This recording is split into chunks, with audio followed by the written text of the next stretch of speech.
Hey everybody, Scott here from Camco. Today I'm going to tell you about the water tank filler clip. First, be sure to click like and subscribe and ring the notification bell so you don't miss out on any new Camco videos. You ever wonder what it would be like if you could fill your RV's fresh water tank and not have to hold the water tank filler? Well, wonder no more.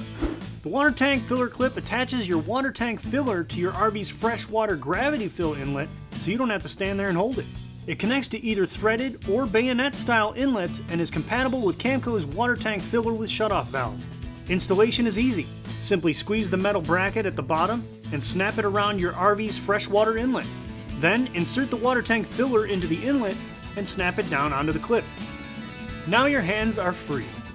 Also available is the water tank filler with shutoff valve with the clip included. So there you have it, the water tank filler clip from Camco. If you don't have one, you should get one today. Camco.net. Now your hands are free. Now your hands are free. I don't know how to say this. Now your hands are free.